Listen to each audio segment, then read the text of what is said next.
Welcome back to the deep dive. You know, if the history of France were a novel, it would have to be the longest, most dramatic, most rewritten epic you could possibly imagine. Oh, absolutely. And today we are taking on, well, a truly monumental task.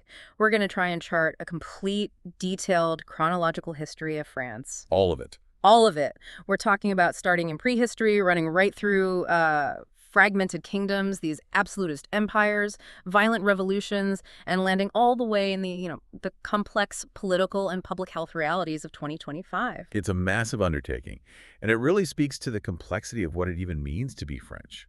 The sources we're drawing on cover just an incredible breadth of material. They really do. Everything from ancient Celtic cultures that, predate even Roman influence. Then you get into the chaos of Merovingian succession, the sheer power of the Bourbon monarchs, and then that brutal cyclical warfare of revolution and empire. And it lands us right in the middle of modern challenges. Things like the 2015 Paris attacks and the state response to the COVID-19 pandemic. So our mission today is really to give you, the listener, a kind of comprehensive but fast-paced shortcut.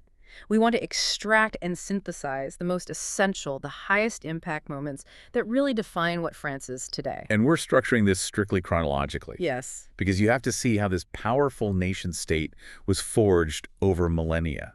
It's a story of continuous adaptation, but also ideological warfare. It's not just a list of kings and dates. No. It's a constant internal debate over where sovereignty and legitimacy actually lie. Is it in conquest? Is it divine right? The voice of the people, or, now the powerful hand of the modern state? It's a story of struggle. And to launch us into this, let's start with a moment that I think is just astonishing. It's early history that few people remember. We tend to think of Rome as, unconquerable. The eternal city. Right. But in 387 BC, Rome was actually conquered and sacked by a foreign enemy. And that enemy was the Gauls. The Gauls, led by the warlord Brennus. This was the only time Rome was conquered by a foreign enemy in 800 years. That tells you everything, doesn't it? It really does. It tells you everything you need to know about the fierce independence and, frankly, the military potency of the people who are occupying the land we now call France. Okay, so let's unpack those really ancient roots. We need to go back long before Rome was this global power and understand the cultural shifts happening on the ground. Exactly. We have to start in the late Bronze Age. So we're talking about the Urnfield culture around the 12th to the 8th centuries BC. Right. And it's named for its defining characteristic, the practice of cremation and burying ashes in urns in fields. This culture dominated a huge part of the region, and it was a really significant predecessor to what came next. Which was the Hallstatt culture. Yes, from about the 7th to the 6th centuries BC. This is when we see the rise of ironworking, which is a complete game changer. Technologically, yeah. Hallstatt culture becomes dominant, especially across eastern and southern France. They developed these really sophisticated metalworking techniques and social hierarchies that were tied to trade routes, especially the ones connecting to the emerging Mediterranean powers. And it's out of that Hallstatt background that we get the foundational culture that gives ancient France its name. The Tène culture. The Continental Celts. Precisely. Well, also emerging around the 7th and 6th centuries BC. What's crucial to understand about Tène is how fast it spread. This wasn't a static, isolated thing. By the late 5th century BC, it had moved all across Gaul, following the major river systems like the Seine and the Rhine. But it wasn't sealed off. That's a key point. Not at all. It was heavily influenced by the advanced Mediterranean civilizations, the Greeks, the Phoenicians, the Etruscans. It shows that the people in Gaul were active participants in the ancient world, not just some, isolated backwater. And we have to acknowledge the non-Gaulish presence, too, right on the coast. Yeah. The Greeks and Phoenicians set up these vital trading outposts. Massilia being the most famous one, modern-day Marseille. Exactly. And along that southeastern Mediterranean coast, you saw the Celts mixing with the indigenous Ligures people, and that formed this distinct Celto-Ligurian culture. The whole land was a patchwork. It was a complex political mosaic. So when we move into the inevitable conflict with Rome, you already mentioned the sack of Rome in 387 BC. That one act, the only foreign conquest of early Rome, it really set the tone for the relationship. It was based on a profound mutual respect, but also fear. Rome never, ever forgot that humiliation. Which you can be sure motivated their later expansion. And Rome's conquest of the area was methodical, it was patient. It started with Gallius Cisalpina in 204 BC, the territory south of the Alps. And then they moved west, securing Gallia Narbonensis, which became known as Provincia, our modern word Provence. That was in 123 BC. And often Rome first entered the area as sort of invited protectors, right? Yes, exactly. The coastal city of Massilia was feeling pressure from coalitions of Ligures and Gauls, so they repeatedly asked for Roman help. Rome intervened in 154 BC, and then again in 125 BC. And the second time they stayed. The second time they stayed. The first time they left after restoring order. The second time they put down roots. And that established this critical precedent of Rome as the ultimate stabilizing military power in the region. So let's get into the specifics of that conquest. In 122 BC, you have Domitius Ahenobarbus defeating the powerful Allobroges tribe. And the next year, Quintus Fabius Maximus essentially destroys the massive army of the Arverni people who were led by King Bituitus. What's the high-impact takeaway from those victories? It's not just about remembering the names of generals. No, the consequence is what matters. These campaigns completely dismantled the dominant Gaulish power structure, especially the Arverni. Rome just added these conquered tribal lands directly to its territory. Securing a massive area from the Pyrenees all the way up the Rhone Valley to Lake Geneva. Right. And that region, Gallia Narbonensis, gave them a direct, secure land route from Italy to their holdings in Spain. It was strategically vital. And then the final chapter of the conquest comes with the figure everyone remembers, Julius Caesar. His campaigns from 58 to 51 BC were, on one hand, designed to subdue the rest of Gaul. But on the other hand, it was about his own political ambition back in Rome. Absolutely. It was a masterclass in political maneuvering through military conquest. And those campaigns were absolutely brutal. He systematically suppressed these huge revolts, most famously the one led by Vercingetorix, which all culminated in the Siege of Alesia. A truly horrific siege. By 51 BC, the entire territory was subdued. It was fully incorporated into the Roman sphere, subject to Roman administration, Roman taxation. It was over. And that Roman control wasn't just a fleeting occupation. It fundamentally shaped the region for nearly 5 centuries. Which is why the end of this ancient chapter isn't the kind of arbitrary date for the fall of Rome in 476 AD. For this region, the key moment is when the last Roman rump state, the domain of Soissons, finally falls to the emerging Frankish power. That's in AD 486? Exactly. And that political collapse is what clears the board for the Middle Ages. Okay, shifting gears. We're moving from the Roman province of Gaul to the establishment of the Frankish kingdoms. This is where the political entity that will eventually become France really starts to take shape. And we begin with the Merovingians in the 5th century. The critical moment here has to be Clovis VI and the Battle of Vouillé in 507 CE. That victory against the Visigoths, yes. It marked the foundation of this new, lasting political entity. It's a moment that, is sometimes rightly called where France began. And just as important, maybe more so, was Clovis's conversion to Nicene Christianity. The date is debated, but the act itself is what matters. Oh, it's monumental. The fact that a major barbarian leader aligned himself with the established Catholic Church gave him this immense political advantage. It cemented that deep, defining relationship between the Frankish rulers and the church. It gave him spiritual legitimacy and, crucially, secured the support of the existing Gallo-Roman population. That relationship is the defining characteristic of medieval Francia, no question. But almost immediately after Clovis's death, we see the core flaw that would just plague the Merovingian system. Fragmentation. Yes. The Frankish custom dictated that the kingdom be treated as personal property, to be split among all surviving sons. Which is a guarantee of continuous internal warfare and chaos. It's just built into the system.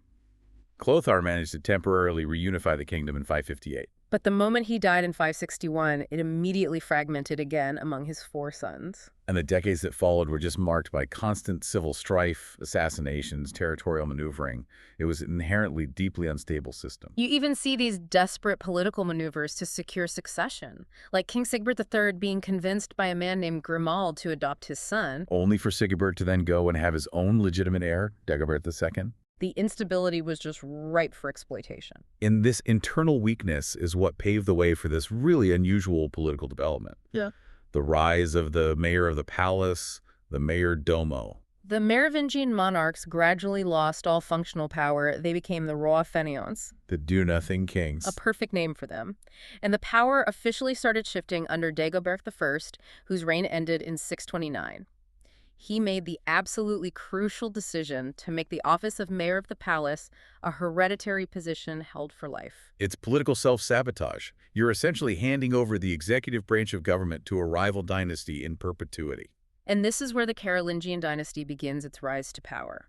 Pepin of Herstal, the mayor of Austrasia, is the key figure here. He goes to war against the other major Frankish regions, Neustria and Burgundy, and he decisively defeats them at the Battle of Tertry in 687. That battle was pivotal. Pepin forced the mayors of the defeated regions to resign, and he unified all three areas under his own mayoralty. And he even adopted a more regal title, Dux et Princeps Francorum. The Duke and Prince of the Franks. Right. At this point, the Merovingians are truly reduced to puppet kings. They're just paraded out for ceremony, but they hold absolutely no real power. The final step in this dynastic takeover was achieved by Pepin the Short, who was the son of the great Charles Martel. In 751, Pepin the Short doesn't just wait for the king to die. He actively deposes the last Merovingian king, Childeric III.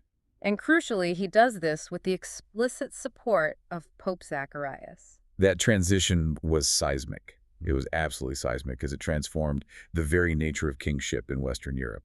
The Carolingians began ruling not by simple right of conquest, but by divine sanction. They were blessed and anointed by the church. Which made the Carolingian kings untouchable in a way. The Merovingians, who were always reliant on shifting alliances and military strength, never were. And that sets the stage perfectly for Pepin the Short's son, Charlemagne, who truly united most of Western Europe. He created an empire that rivaled the administrative scale of the old Roman Empire itself. His imperial crowning in 800 AD by Pope Leo III was such a deliberate ideological act. It was a revival of the idea of a Western Roman Empire. But with a critical difference. Yes. Charlemagne's domain was explicitly Christian in its identity and its purpose.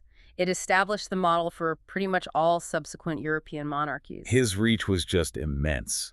Administratively, he governed through this network of noble counts and these royal officials known as the Missi Dominici. The envoys of the Lord. Right, who traveled the empire to oversee regions and ensure that imperial law was being enforced uniformly. It was a remarkably sophisticated system for the time. And his legacy goes way beyond conquest. He fostered what we call the Carolingian Renaissance. His court at Aachen was a major center of learning. He attracted scholars like Alcuin of York. And this wasn't just decorative. It was a systematic, state-sponsored effort to preserve and copy classical texts in monastery scriptoria. Which ensured the survival of ancient learning through the Dark Ages. Absolutely. And even though his massive empire fragmented after his death in 814, Charlemagne's vision left this indelible aspirational mark on European identity. So moving into the High Middle Ages, we see the rise of a new dynasty, the Capetians, in 987. They replaced the fragmented Carolingians, and this is a long-lived dynasty, ruling all the way until 1328. And their work was slow, it was patient, it was the work of centralization, transforming this fragmented feudal realm into the foundation of a modern French state. The Capetians are often overlooked, I think, in favor of big names like Charlemagne or Louis XIV. They are, but they provided the one ingredient that was absolutely necessary: stability. Stability through uninterrupted male succession for over 300 years. And that allowed them to slowly, methodically chip away at the power of the local vassals. And the most pivotal figure in this centralization effort was probably Philip II, known as Philip Augustus. He focused relentlessly on asserting the French crown's supremacy over its powerful vassals. Most notably, the English king. Who held huge continental territories, Normandy, Aquitaine, huge swaths of what is now France. Philip's strategy was masterful. He didn't just fight, he used the law as a weapon. Right. He argued that the King of England, in his capacity as Duke of Normandy or Aquitaine, was subject to French law regarding those territories. He demanded he fulfill his feudal obligations.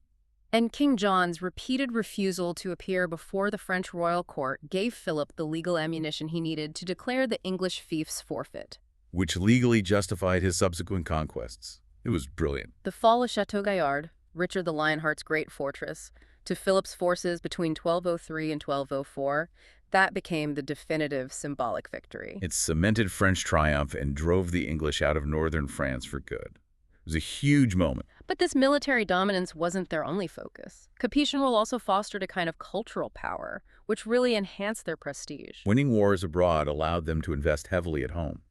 Philip Augustus's patronage helped establish the University of Paris as the most important center of learning in the Christian world. And at the same time, he was funding the immense undertaking of building Gothic cathedrals across the kingdom, which were symbols of both faith and, just as importantly, royal authority. Now, France was also deeply involved in the Crusades during this period, often providing the leadership. Let's look at the French experience, which often seemed to mix piety with just terrible strategy. A prime example of that is the Second Crusade, led by Louis VII from 1147 to 1148. So Louis reaches Constantinople, he resists calls to just seize the city, and then he advances into Anatolia. And the French Crusaders just suffered horribly from logistical failures. Shortages, desertions, raids during the winter, it was a mess. Louis and his knights ultimately sailed for Syria, but they abandoned the majority of the foot soldiers, who were just left to perish or be enslaved. It was a disaster. And didn't Louis VII ignore advice from his own leadership in Antioch to attack Aleppo, which was a key strategic Muslim stronghold? He did. He chose instead to press on to Jerusalem for purely religious reasons. It was a disastrous fusion of piety and terrible battlefield strategy. And the ultimate failure, the failed siege of Damascus. It gravely weakened crusading fervor, didn't it? It demonstrated that piety alone was not enough. You needed military and political calculation. And that lesson, I think, informed the much more cynical, financially driven approach of the later Fourth Crusade. Right. The Fourth Crusade, planned between 1199 and 1202. This was primarily a French noble undertaking. Yes. Nobles like Theobald III of Champagne and Louis of Blois were the main drivers. And they hired Venice to build this massive fleet, which was a complex financial transaction requiring immense sums of silver. It committed France to this very expensive relationship that quickly spun out of control when they couldn't pay the Venetians. They were persuaded to attack the Christian city of Zara instead. And then later Constantinople itself, completely derailing the initial purpose of the crusade. It became a land grab. Later crusades continued to feature French involvement, like the one called by Pope Gregory in 1234.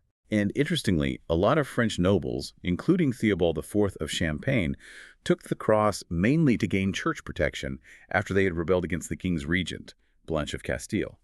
So Louis IX wisely used this to his advantage. He authorized them to fight under the royal banner, intertwining crusading zeal with royal politics.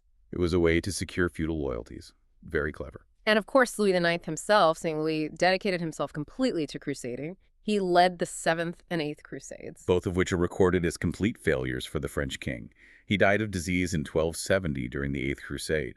Despite all his piety, his crusading efforts just severely drained the French treasury for no strategic gain whatsoever. His successor, Philip III, also took part in a crusading disaster, the Aragonese Crusade, which cost him his life. But the most significant late Capetian was Philip IV, the Fair, who reigned from 1285 to 1314. Philip IV represents the absolute apex of Capetian's centralization and power. He wasn't just a king, he was a bureaucrat, a strategist. He established the Parliament of Paris, a key judicial body. And he signed the foundational Old Alliance with Scotland, aimed squarely against England. He became so powerful that he literally dictated the church's leadership. He moved the entire papacy to Avignon and made his puppet, Clement V, the Pope. And financially, he showed this ruthless pragmatism by dissolving the wealthy Knights Templar in 1307. That was a tremendous act of state power.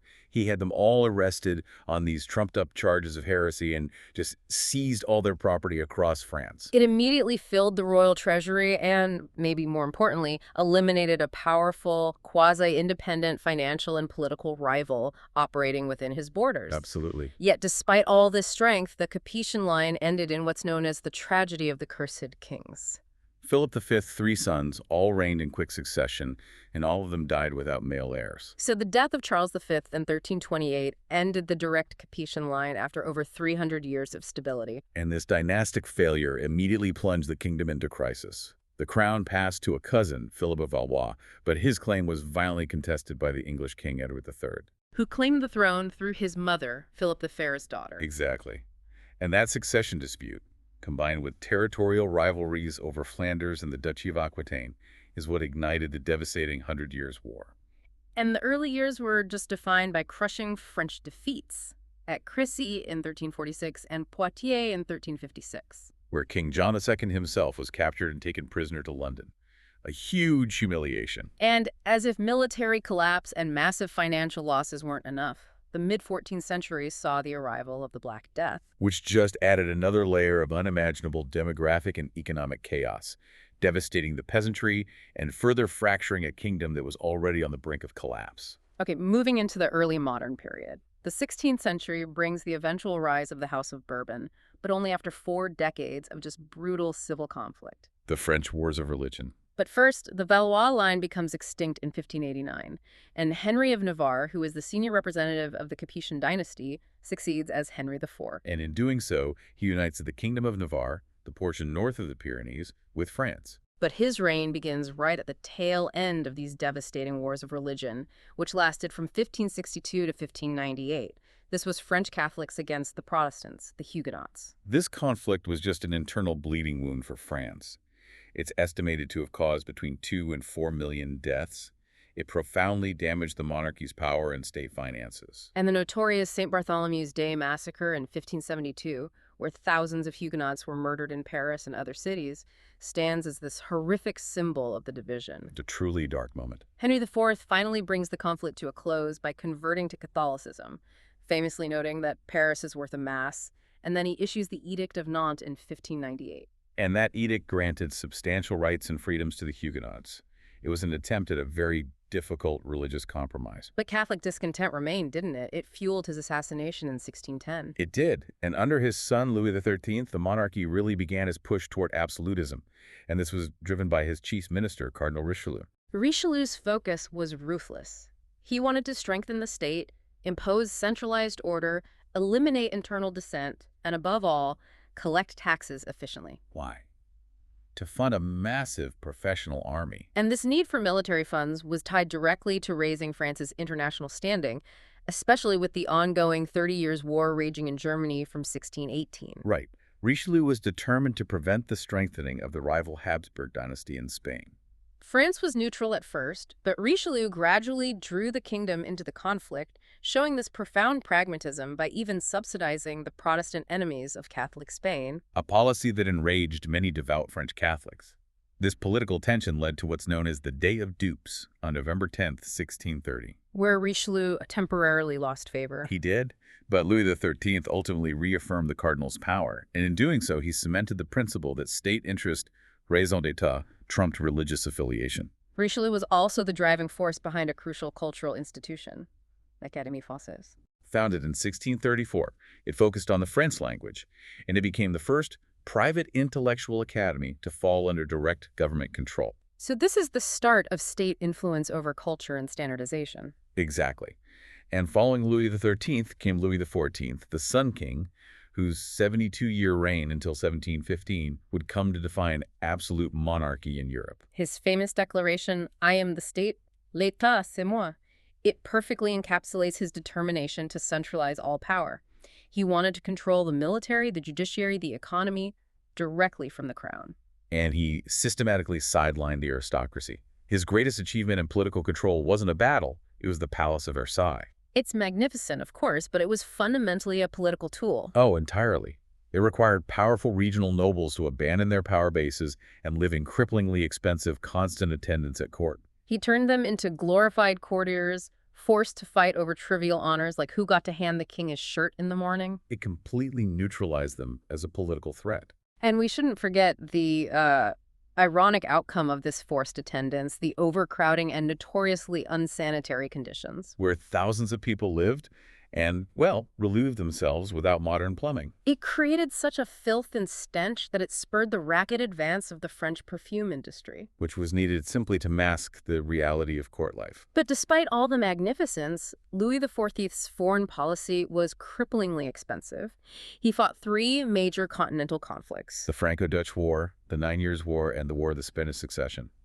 All driven by a mix of dynastic ambition and commercial rivalry. He left France as the continent's dominant power, a marvel of centralized military and cultural strength. But he also left his successor, Louis V, a kingdom that was profoundly exhausted and saddled with just major debt, especially after the War of the Spanish Succession, which had raged since 1701. So the 18th century saw France trying to regain international strength, seeking revenge against Britain after the catastrophic defeat in the 7 Years' War. And France did manage some crucial territorial gains.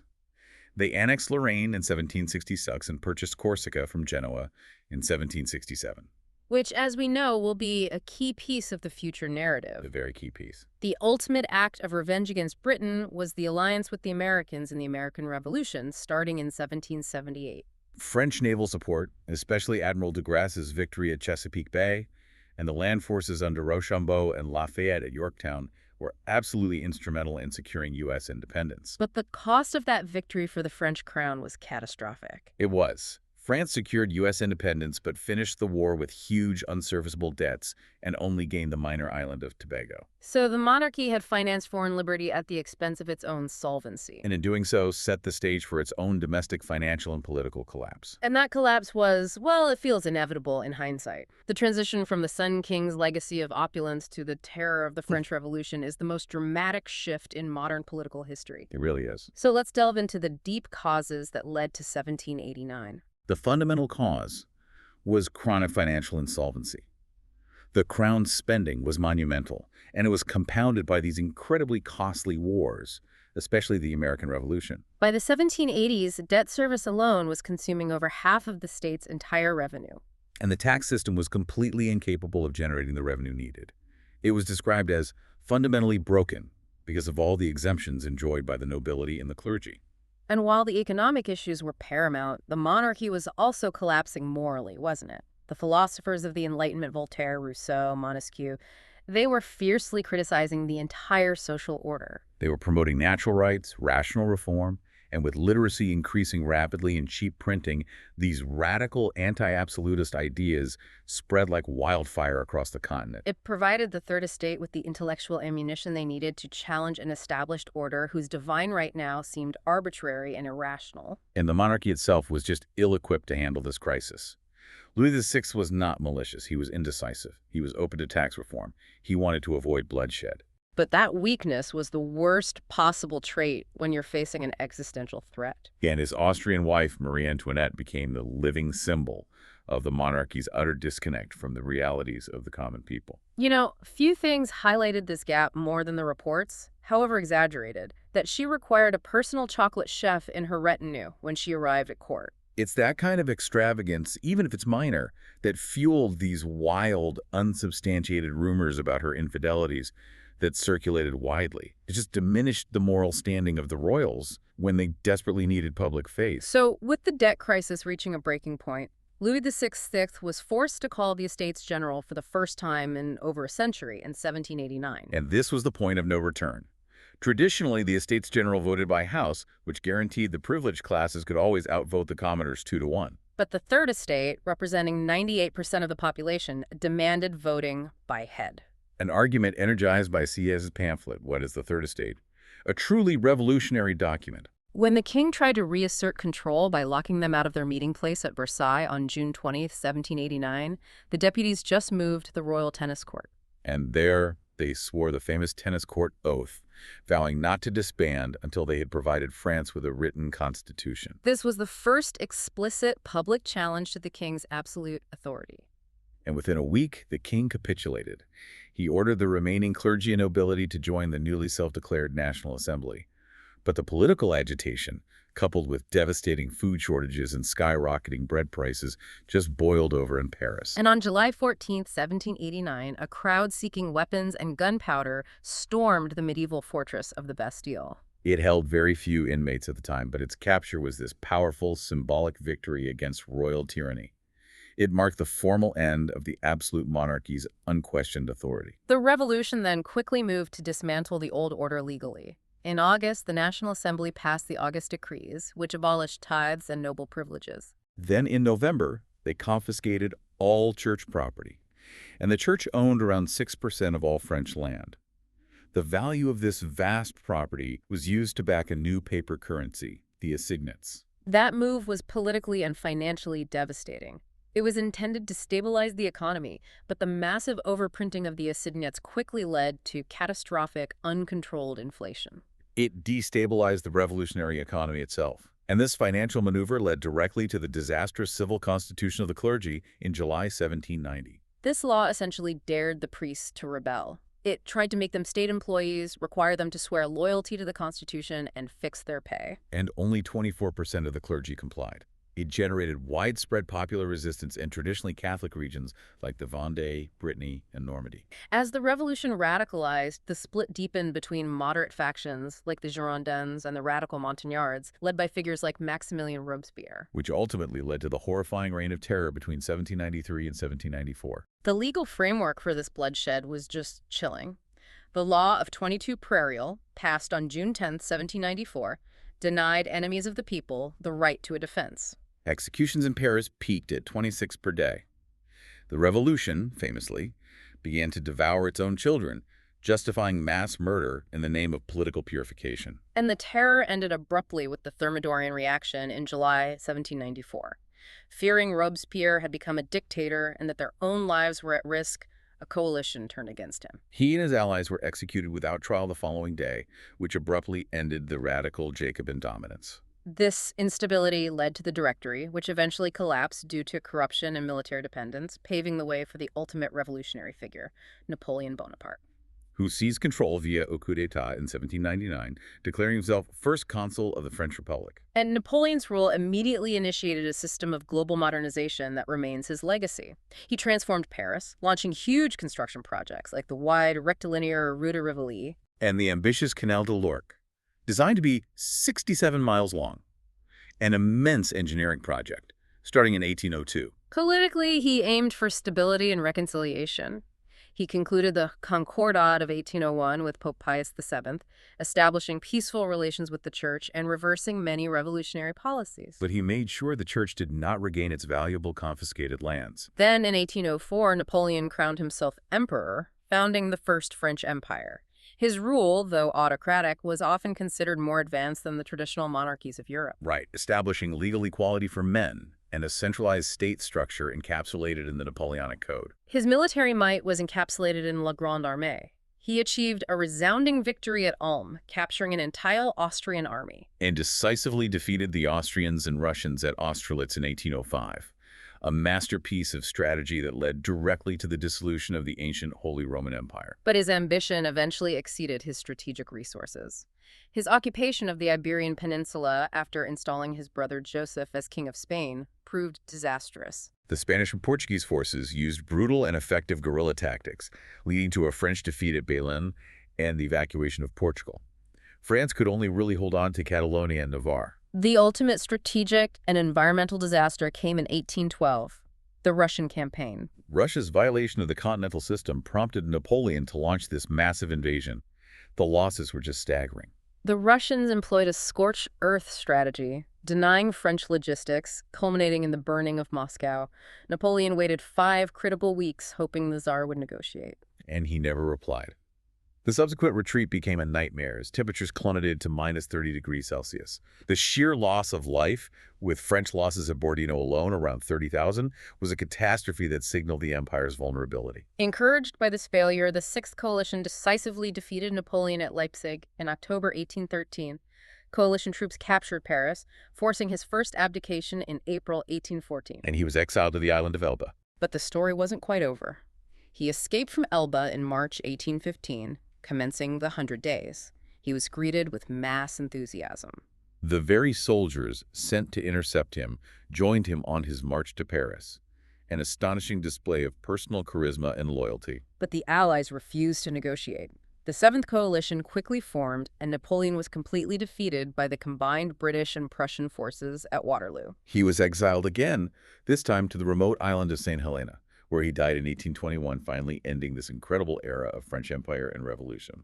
So, following Napoleon's defeat, the 19th century was just defined by this constant, almost cyclical battle between monarchical restoration and revolutionary fervor. It's an incredible period. From 1814 to 1870, France cycles through restorations, republics, and new empires, desperately searching for a legitimate political structure. The first phase was the Bourbon Restoration, starting in 1814. The Congress of Vienna in 1815 restored the pre-revolution borders and confirmed France as a great power. But domestically, Louis XVIII understood that the revolution had irrevocably changed French society. He sought peace. He pragmatically tried to curb the hardline conservatives. But the instability was still profound. The period right after the Restoration was marked by the White Terror, where royalists brutally purged Bonapartists and Republicans from local offices. This revenge, exacted by the victorious factions, showed that political tolerance was still a revolutionary concept, not an accepted reality. And Louis VIII was succeeded by his brother, Charles X, who was an unyielding conservative, completely convinced of the divine right of kings. Philosophy totally out of step with a post-revolutionary society. He was determined to restore the power and privileges of the nobility and the church. And that reactionary policy predictably triggered the July Revolution in 1830. Charles X's anti-democratic laws sparked mass protests, forcing him to abdicate. And that ended the senior Bourbon line's rule in France for good. The July Revolution brought Louis-Philippe I from the more liberal House of Orleans to the throne. He was known as the Citizen King. He adopted the tricolor flag. His reign, the July Monarchy, saw significant industrial growth and prosperity for the bourgeoisie. But he crucially failed to address the systemic grievances of the working class and the rising demands for true democracy. And almost at the same time as his rise, France re-engaged in imperialism, invading Algeria in 1830. That territory was immediately placed under the authority of the War Ministry and imagined as a settler colony. General Thomas Robert Bugeaud, the Governor-General of Algeria, pursued this brutal policy of conquest and settlement. He famously advocated that France would conquer Algeria through massive European settlement. The region became a military colony, always governed by top generals, reinforcing this idea of French power projection through military might. Louis-Philippe's failure to contain the forces of change led to his downfall. The Revolution of 1848, part of the larger springtime of nations sweeping Europe. It erupted after the government banned critical fundraising dinners, known as the Campagne des Banquets. Louis-Philippe fled, and the Second Republic was proclaimed. But this new republic was immediately fractured. It brought together wildly different interests. You had the bourgeoisie reformers on one side, and the socialists demanding the right to work, and the creation of national workshops on the other. That ideological conflict came to a bloody head in the June Days Uprising of 1848 in Paris, where 1,500 workers were killed. And that event essentially ended the dream of a social welfare constitution and confirmed the power of the conservative bourgeoisie reformers. So amidst this chaos, the French people sought order, and they turned once again to the name Bonaparte. Louis-Napoleon Bonaparte, nephew of the great emperor, was elected president in 1848 through universal male suffrage, taking 74% of the vote. The Party of Order expected him to be a simple figurehead, but Louis Napoleon proved himself an agile and cunning politician. He quickly found himself in conflict with the Conservative National Assembly, cultivating support from anti-parliament newspapers and using his famous name to rally popular support. He realized the presidency wasn't enough to achieve lasting power. So on December 2nd, 1851, he staged a coup d'etat. He dissolved the National Assembly without any constitutional right to do so. He restored universal male suffrage, which the Assembly had abolished, and his decisions were popularly endorsed by a referendum with 92% support. Which just illustrates the French willingness to sacrifice democracy for order. Within a year, he declared himself Emperor Napoleon III in 1852, establishing the Second French Empire. This was secured by another referendum, although sources note the extensive manipulation and manufacturing of votes to get that claimed 97% support. A manufactured legitimacy. Very different for the divine right claimed by the Bourbons. But this Second Empire, despite its dodgy foundation, was a fiercely modernizing regime. Napoleon III oversaw the renovation of Paris, led by Haussmann, with broad boulevards designed not just for aesthetics, but for easier troop movement and crowd control. He promoted French business, creating a vast railway network that stimulated economic growth and tied the nation together. However, his foreign policy was marked by disastrous missteps. The most significant was the French expedition to Mexico between 1861 and 1867, where he attempted to install Archduke Maximilian of Austria as emperor. A total failure. It collapsed due to persistent local resistance, logistical overextension, and increasing pressure from the United States after the American Civil War ended. French troops withdrew in 1867, and Maximilian was executed, severely undermining the empire's prestige. The final fatal misstep came with the Franco-Prussian War in 1870. Napoleon III was completely outmaneuvered by Otto von Bismarck over a relatively trivial controversy regarding the Spanish throne. And despite France winning the diplomatic standoff, Napoleon sought to humiliate the Prussian king, which prompted a declaration of war. The consequences were immediate and catastrophic. France suffered major losses, culminating in the decisive defeat at the Battle of Sedan, where Napoleon III himself was captured. His empire immediately collapsed. Confirming the historian's verdict that Napoleon III ruined France as a great power, the collapse of the Second Empire in 1870 ushered in the modern, long-lasting phase of French republicanism, starting with the Third Republic. And the Third Republic was born under fire.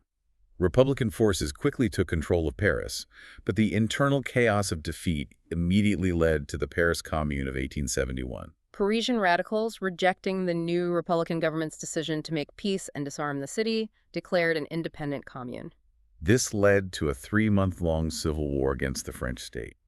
The violence of La Semaine Sanglante, the bloody week that ended the Commune where thousands were killed, it just underscored that the internal struggle over the nature of the Republic bourgeois versus socialist was far from over. And this republic, despite its internal divisions, engaged heavily in high imperialism. France occupied Tunisia in 1881 and Guinea in 1884. Leading to the formation of French West Africa in 1895 and French Equatorial Africa in 1910, creating one of the world's largest colonial empires. And French colonialism was often justified under the guise of the mission Civilisatrice. The civilizing mission, claiming to bring French culture and enlightenment. But full citizenship rights or assimilation were rarely granted in practice. It created a permanent, stratified system of rule. Internally, the Third Republic faced constant legitimacy crises. The Dreyfus Affair, starting in 1894, was the most notorious. Captain Alfred Dreyfus, a Jewish artillery officer, was wrongfully accused and convicted of leaking military intelligence to Berlin. And this wasn't just a miscarriage of justice. It became a national crisis that polarized the entire country between the pro-military anti-Semitic conservatives and the pro-Dreyfus Republicans and intellectuals like Émile Zola. It was a battle over the very soul of the Republic, whether it stood for justice or for institutional protection at any cost. The start of the 20th century was overshadowed by rising international tensions leading to World War I. And post-WWI, France emerged victorious but suffered tremendous demographic losses. At the Paris Peace Conference in 1919, vengeance against defeated Germany was the driving force. It resulted in the harsh terms of the Treaty of Versailles, which all but guaranteed future German resentment. France's interwar diplomatic strategy hinged on forming security alliances against the persistent German threat. But France's credibility suffered severely when it failed to enforce the remilitarization of the Rhineland in 1936. That failure signaled France's retreat into a purely defensive military strategy focused on the Maginot Line. It made the threat of a French invasion dubious, which caused allies like Belgium to drop their defensive alliance and rely on neutrality. And it encouraged figures like Mussolini to swing toward Berlin, sensing that French leadership was weak and unpromising. Precisely. Which brings us to World War II. After declaring war on Germany in 1939, the Phony War saw France and Britain maintaining a defensive posture, which did nothing to prevent Germany's swift and innovative blitzkrieg in 1940. After Germany's rapid advance, the Third Republic dissolved. Marshal Philippe Pétain established an authoritarian collaborationist regime in the Zone Libre called Vichy France. And Vichy actively participated in Jewish deportations and aided German anti-partisan actions, a profound moment of shame for the nation. Meanwhile, General Charles de Gaulle established the government in exile known as Free France. Initially, very few colonial territories joined him. But progressively they rallied. He drew crucial strength from French Equatorial Africa.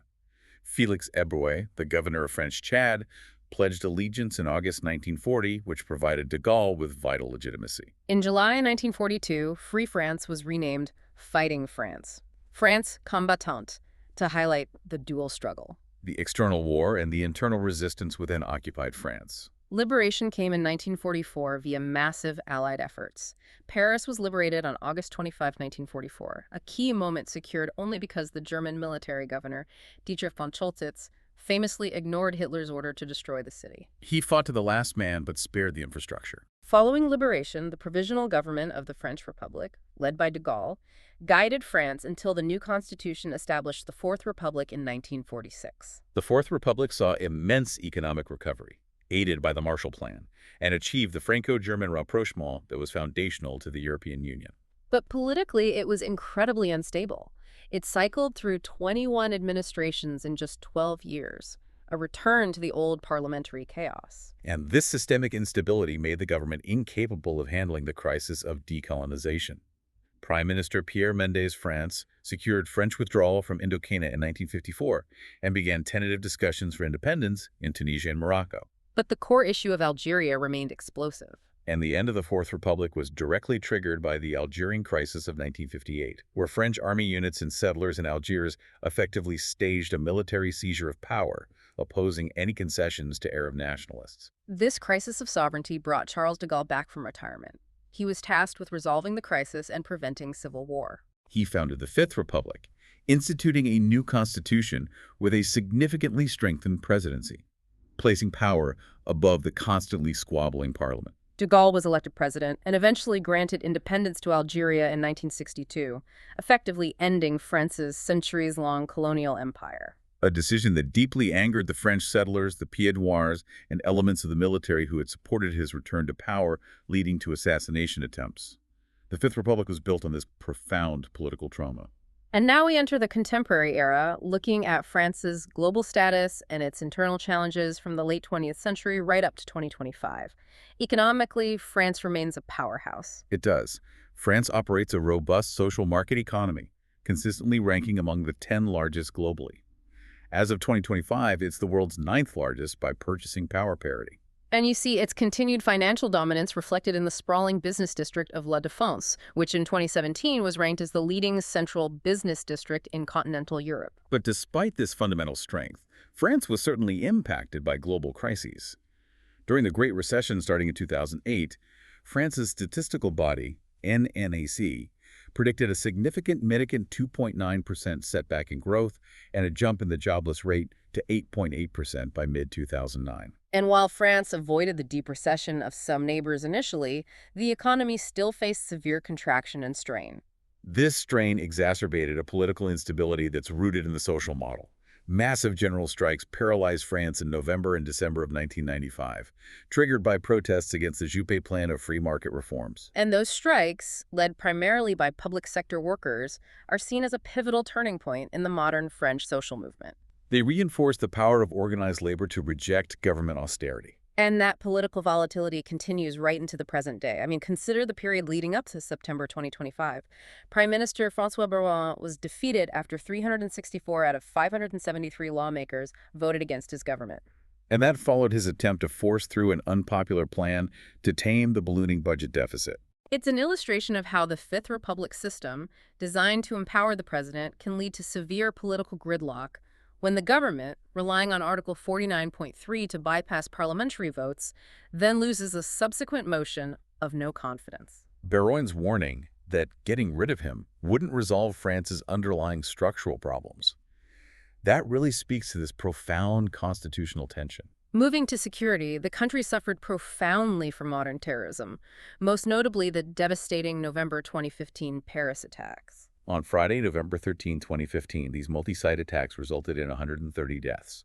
The Islamic State claimed responsibility, stating the killings were in response to French airstrikes against their militants in Syria. And the specifics of the attacks highlight the complex organization involved. They were carried out by 3 separate groups, each with 3 men, all wearing identical explosive vests and belts. And one participant, Salah Abdeslam, drove the Stade de France bombers to the stadium and was supposed to execute a suicide bombing himself in the 18th arrondissement. But he never did. He just disposed of his vest instead. Which confirmed the highly coordinated nature of the plot. Absolutely. Now, shifting to contemporary politics, the 2017 presidential election saw a significant disruption of the traditional political dichotomy in France. Yes. That historical struggle between the left-wing Socialist Party and the right-wing Les Républicains was completely fractured. The election saw Emmanuel Macron, a political newcomer, and Marine Le Pen advance to the second round. Macron's party, Renaissance, formerly La République En Marche, has since been the largest political party in France. It completely disrupted the traditional establishment that had dominated the Fifth Republic for decades. And the second round results show this fascinating and, frankly, deeply concerning geographical split in France. A profound societal fracture. In Paris, for example, Macron won overwhelmingly with almost 90% of the vote. Right, 89.68%. But if you look at the Department of Pas-de-Calais, Le Pen won with 52.06%. That geographical divide symbolizes a deeper economic and cultural split. You have the prosperous, globally integrated urban centers, largely favoring the center, versus the struggling, deindustrialized, and rural areas that felt abandoned by the political system. And we should note that that election cycle was marred by a major scandal. François Fillon, a leading right-wing candidate, faced an investigation after reports that his wife had received over 930,000 euros for working as a parliamentary assistant. A case that led to a criminal investigation and major political fallout, further highlighting the volatility and the lack of faith in the establishment. And finally, we have to examine the seismic impact of the COVID-19 pandemic starting in 2020. France confirmed its first cases on January 24, 2020, although retesting of samples later suggested the virus was spreading as early as late December 2019. Which just underlines how unprepared the world was for this crisis. And the state actions were swift and dramatic, showcasing the centralized power of the Fifth Republic. On March 12, 2020, all schools and universities were closed. Followed by the closure of all pubs and restaurants on March 13th. The first nationwide lockdown was announced on March 16th, starting the next day at noon, and was later extended until May 11th. The immediate implementation faced backlash. The Fédération Française du Bâtiment stopped non-essential construction work due to safety concerns, which prompted Muriel Pénicaud, the Minister of Labor, to criticize the Federation for a lack of civic spirit. It highlights that immediate tension between state command and worker safety during the crisis. As the pandemic evolved, so did the restrictions. Daily cases topped 50,000 for the first time on October 25, 2020, which led Macron to announce a second nationwide lockdown starting October 30. But this time, there was a pragmatic shift. Non-essential businesses closed, but schools and factories remained open. A balance between public health and economic survival. And even as late as mid-2021, the health crisis was ongoing, confirming the pandemic's lasting shadow. Case data noted 14 deaths on June 20, 2021, illustrating that the economic, political, and social challenges from the state's massive intervention remain the defining characteristic of this contemporary era. So, to recap this immense journey we've been on, we have traced France from these fragmented pre-Roman Celtic settlements through the foundational Frankish kingdoms, the Merovingians and Carolingians, and then the patient, centralizing work of the Capetian dynasty. We saw how that Capetian centralization reached its opulent, maybe over-the-top height under absolutism with Louis XIV, only to collapse dramatically due to chronic economic and ideological pressures. Which led to that recurrent, often violent cycle of revolution, empire restoration, and republic in the 19th and 20th centuries. Ultimately, I think French history is defined by these constant internal battles over sovereignty. It's a fight over whether that ultimate power resided in the monarch, the nobility, the church, or eventually the various, often competing Republican factions. The Jacobins versus the Girondins, or the later clashes between the bourgeoisie and the socialists. Exactly. And the enduring legacy of this entire timeline, from the Capetians right through to Napoleon, is the pursuit of a centralized, powerful state and the establishment of legal equality. A modern society based on the principle that a person's position is determined by talent and property, not by birth. A principle codified and preserved by legal frameworks like the Napoleonic Code. Which leaves us with a provocative thought to mull over. For over 300 years, the French monarchy relied exclusively on the continuous male succession of the Capetian line. When Charles I died in 1328 and that line failed, it immediately plunged the kingdom into the 100 Years' War. Much later, in 1851, Louis Napoleon Bonaparte manufactured votes to secure his coup and subsequent declaration as emperor. So, given France's profound and continuous history of instability, stemming from both clear succession failures and profound democratic fraud, what institution, whether it's the powerfully centralized Fifth Republic presidency, the Constitution, or maybe even the enduring idea of the state itself, holds the unquestioned legitimate authority needed to stabilize France in the turbulent modern era? A very good question. Something to ponder as you reflect on the sheer breadth of adaptation and revolution we've discussed today.